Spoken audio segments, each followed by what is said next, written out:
What is the most pressing issue in the 13th District? Well, I think the most pressing the concern in the district is the economy.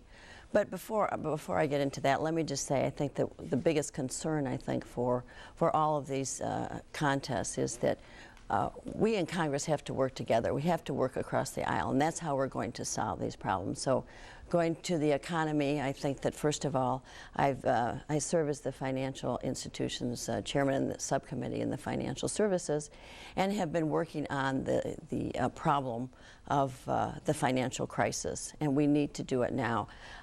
We've had a few weeks to look at the proposal by Secretary Paulson and Chairman Bernanke, and I think that now we're beyond whether you voted for it or voted against it, which I happen to have done both.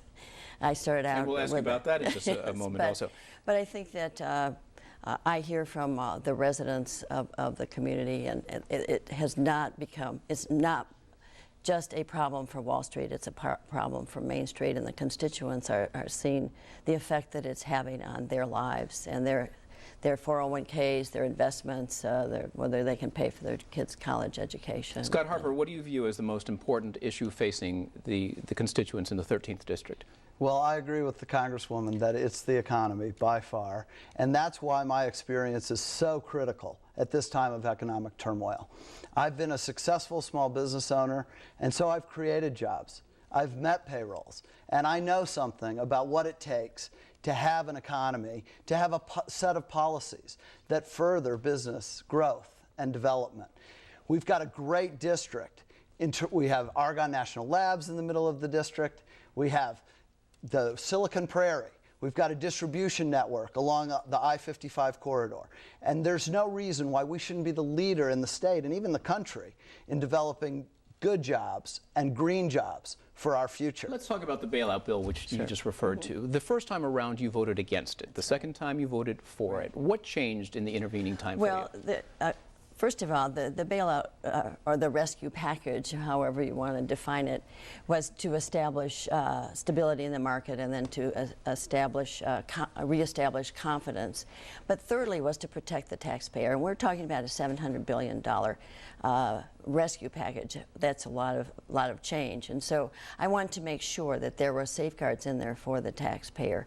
I was on a special task force appointed by the minority leader to come up with an alternative plan in 24 hours, which we did, and that was to have insurance. So specifically, what safeguards were placed in the second version?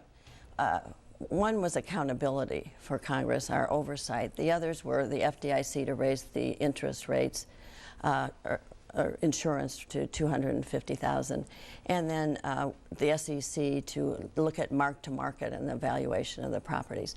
We didn't get all that we wanted, but we got the insurance in there, and I think the clock was ticking, and the markets were swinging dramatically, and we had to really move. And at that time, I thought that that after talking to so many analysts and economists, that this was the right thing to do, and we have to do it, and we have to get it right. Scott Harper, would you have voted for the bailout bill or rescue bill the first time around, or the second time around, or any time around? I would have voted for it the first time around, albeit reluctantly, because I was very concerned about taxpayer protection. I, from the beginning, favored a plan similar to what Secretary Paulson has since come out with, of injecting equity into the banks. I thought that would better protect the taxpayers. I was concerned about buying their paper at an unspecified price.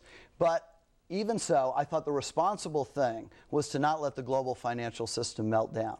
And the markets were clearly telling us that they wanted action by the Congress. So I thought that that would be the responsible vote.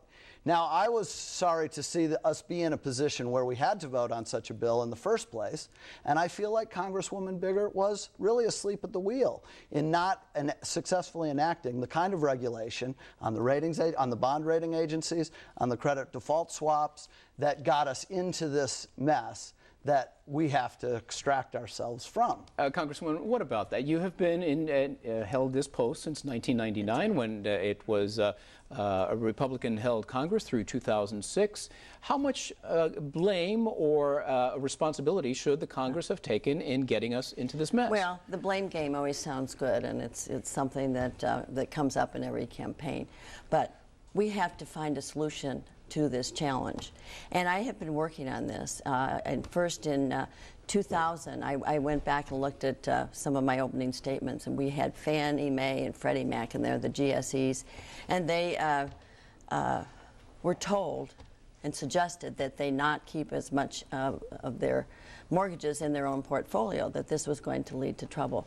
In 2005, we passed a bill to reform the GSEs, to have further oversight, hire a new regulator.